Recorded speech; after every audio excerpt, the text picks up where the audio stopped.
scripture. We had a woman who every Sunday during Joys and Concerns, she'd raise her hand and she'd say, I need a bra, and I need a size 36B or whatever. You know, we go, okay, we'll get you one. Just no more. And anybody else need the underwear? Once I went to visit her in her apartment, and she walked me out to the car, and right before I got into the car, she thrust something in my hand, and she said, here, I just wanted you to have this underwear. It didn't fit me.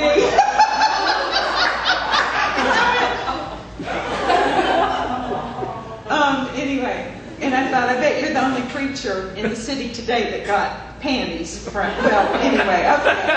Well, we'll hope so. Carol got up and she read scripture, and she did it pretty well. She knew how to read, and she read scripture, and she sat down, she put her Bible down, it fell on the floor, and she said, well, damn it. Which is not actually the word she used. It's not?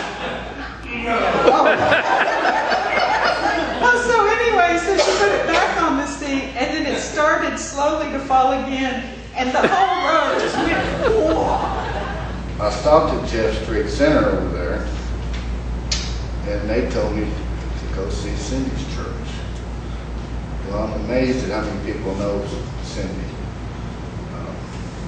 and think highly of her. So I knew as soon as I saw the place that was my church. I walked up and looked and saw the mill. It was an outreach to the homeless church. It was small.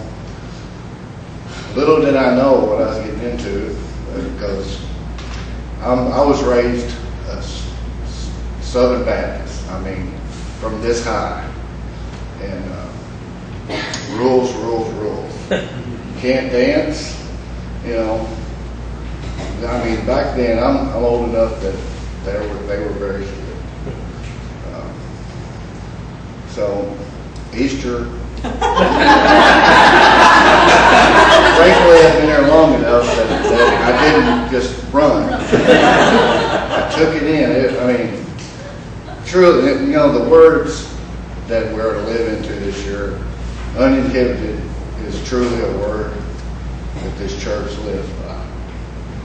And I'm impressed, because true worship is truly uninhibited. And I'm growing into that. And I'm a part of it. And I'm just grateful to be here. And I'm proud to say that's my church. And so what got me thinking about this was what Christy said about people who have gone on. And I started thinking about the people who I would pick up and really got to know during all those hours that we rode together. And one is Mabel Mitchell, who I know most of y'all know and remember. Mabel just really enjoyed, for her, that was a social time to ride that van. It was a fun thing to get out. I remember there was a place, I think it was on Broadway, where they did the time temperature sign. So the game that Mabel and I always played, as we were pulling up, it was still too far away to see. We'd always see who could guess the temperature and be closest. So the whole band did that. I remember picking up Mary Burgess, and I think we always got her last at Dosker Manor.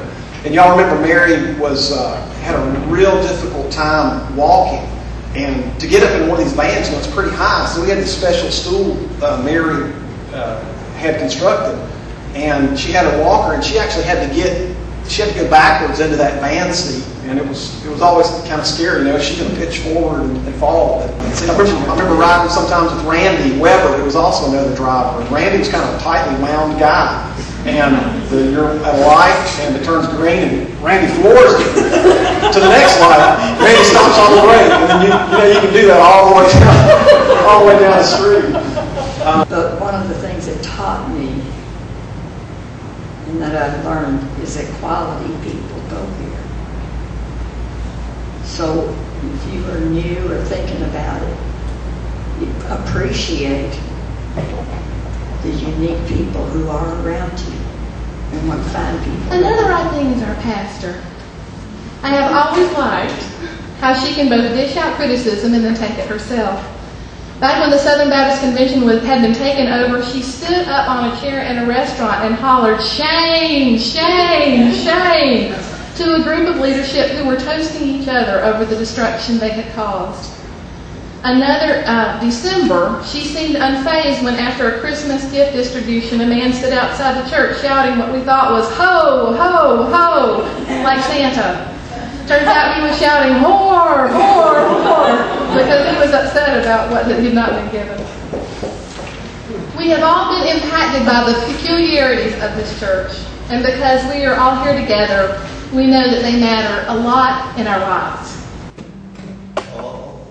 Together, sing a song. Together, everyone belongs. Together, family, we are all together. All together, sing a song.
We were built